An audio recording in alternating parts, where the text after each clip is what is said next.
The Rapture Puzzle, Putting the Scriptural Pieces Together, Day of Atonement 2015, September 23rd or 24th, 2015, Judgment Day. Chapter 7. The puzzle pieces are 7th day of unleavened bread, 1260 and 1335 day counts, 40 days, second delay, blood moons, and Joel 2. So, if the Scriptures so clearly pointed to May 1st, 2013 as the day when the Great Tribulation was to start and the rapture was to have occurred, why did it not happen on that date? Well, to understand the answer to this question, we need to look at Jonah 4 and Joel 2. Jonah was told to tell Nineveh that in 40 days their city would be destroyed. The Lord gave Nineveh 40 days, and he gave the world 40 days also from the abomination event on March 22nd, 2013. The 40 days came and went, and Nineveh was not destroyed. The 40 days came and went, and the Great Tribulation did not start, and the rapture did not happen. So did God lie? Was he untrue to his word? Did he not clearly tell Jonah to warn the Ninevites that their city would be destroyed in 40 days? Did he not clearly give us 1260 and 1335 day counts and tell us the Great Tribulation would last for 42 months? This is where we must understand that Scripture interprets Scripture. We cannot take one prophecy out of the Bible and think that we have the entire picture. The prophecies all come together to make a puzzle, and only when we have all the pieces in place can we see the whole picture. Let's look at what Jonah had to say in chapter 4 as to why the Lord did not bring judgment against Nineveh after the 40 days. Jonah chapter 4, verse 2. I knew that you are a gracious and compassionate God, slow to anger and abounding in love, a God who relents from sending calamity. Jonah is quoting a verse from Joel chapter 2, verse 13.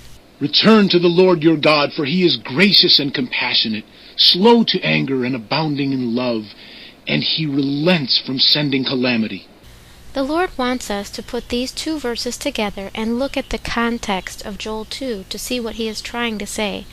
Joel 2 is a description of the day of the Lord. It is the most clear chapter in the Bible about what is coming on this day. Please remember that Daniel's 70th week is equal to 7 years and that each day represents a 1-year time period. Therefore, the day of the Lord is 1 year, not 1 day in length. The final day of this week would be the Sabbath for the bride of Christ, when Jesus takes his bride and no longer restrains Satan, and darkness comes on the earth as Jesus, the light of the world, is gone with his bride for that year, no longer fighting the war against Satan and the forces of darkness. Let's look at what Joel 2 says about the day of the Lord. Joel chapter 2, verses 1 and 2. Blow the trumpet in Zion, sound the alarm on my holy hill. Let all who live in the land tremble, for the day of the Lord is coming. It is close at hand. A day of darkness and gloom, a day of clouds and blackness. Joel chapter 2, verse 11. The day of the Lord is great. It is dreadful. Who can endure it? Joel chapter 2, verse 31. The sun will be turned to darkness, and the moon to blood, before the coming of the great and dreadful day of the Lord. Now let's look at the first 11 verses in Joel 2 and see what other scriptures say about this event as well. Blow the trumpet in Zion, sound the alarm on my holy hill. Let all who live in the land tremble, for the day of the Lord is coming. It is close at hand. A day of darkness and gloom, a day of clouds and blackness. Like dawn spreading across the mountains, a large and mighty army comes, such as never was in ancient times, nor ever will be in ages to come. Before them fire devours, behind them a flame blazes. Before them the land is like the Garden of Eden, behind them a desert waste. Nothing escapes them. They have the appearance of horses, they gallop along like cavalry. With a noise like that of chariots, they leap over the mountain tops, like a crackling fire consuming stubble, like a mighty army drawn up for battle. At the sight of them, nations are in anguish. Every face turns pale. They charge like warriors. They scale walls like soldiers. They all march in line, not swerving from their course. They do not jostle each other. Each marches straight ahead. They plunge through defenses without breaking ranks. They rush upon the city. They run along the wall. They climb into the houses. Like thieves they enter through the windows. Before them the earth shakes. The heavens tremble. The sun and moon are darkened, and the stars no longer shine. The Lord thunders at the head of his army. His forces are beyond number, and mighty is the army that obeys his command. The day of the Lord is great. It is dreadful. Who can endure it? From Revelation chapter 9. The fifth angel sounded his trumpet, and I saw a star that had fallen from the sky to the earth. The star was given the key to the shaft of the abyss. When he opened the abyss, smoke rose from it like the smoke from a gigantic furnace. The sun and sky were darkened by the smoke from the abyss, and out of the smoke locusts came down on the earth and were given power like that of scorpions of the earth. The locusts looked like horses prepared for battle. On their heads they wore something like crowns of gold, and their faces resembled human faces. Their hair was like woman's hair, and their teeth were like lions' teeth. They had breastplates like breastplates of iron, and the sound of their wings was like the thundering of many horses and chariots rushing into battle. They had tails with stingers, like scorpions, and in their tails they had power to torment people for 5 months. They had as king over them the angel of the abyss, whose name in Hebrew is Abaddon, and in Greek is Apollyon, that is, destroyer. John chapter 10, verse 10. The thief comes only to steal, and kill, and destroy. I have come, that they may have life, and have it to the full. Matthew 24, verse 43. But understand this. If the owner of the house had known at what time of night the thief was coming, he would have kept watch, and would not have let his house be broken into. 2 Peter 3:10. But the day of the Lord will come like a thief. The heavens will disappear with a roar. The elements will be destroyed by fire, and the earth and everything done in it will be laid bare. Notice that Joel 2 mentions the sun will be darkened and the moon turned to blood before the coming of this dreadful day of the Lord. Peter quotes from this verse in Acts 2:20, but calls it the glorious day of the Lord. For the New Testament saints who are walking with Christ, it will be a glorious day. For those left behind, it will be a dreadful day. Joel 2:10 mentions the sun and moon are darkened at this time. On the Feast of Trumpets in 2015, we have a solar eclipse, and the first day of the Feast of Tabernacles we have a total lunar eclipse, which will be a super blood moon seen by all of Jerusalem. Right in between those two dates, we have the Day of Atonement on September 23, 2015. So we have the sun and moon being darkened on the fall feast days. Not only that, but we also had lunar eclipses on the first day of Tabernacles and first day of unleavened bread in 2013, 2014, and 2015. The Jewish calendar was off by a month in 2013, so if you move the calendar to where it should have been, you will see that there was actually a lunar eclipse on the first day of unleavened bread and Tabernacles that year, as well as in 2014 and 2015. We also have a solar eclipse right on Aviv 1 in 2015 at the start of the biblical New Year. Jesus told us to watch for the signs in the sun, moon, and stars. Please look at graph A to see the unbelievable fingerprint of God on this tetrad. It is unlike anything ever seen before in human history.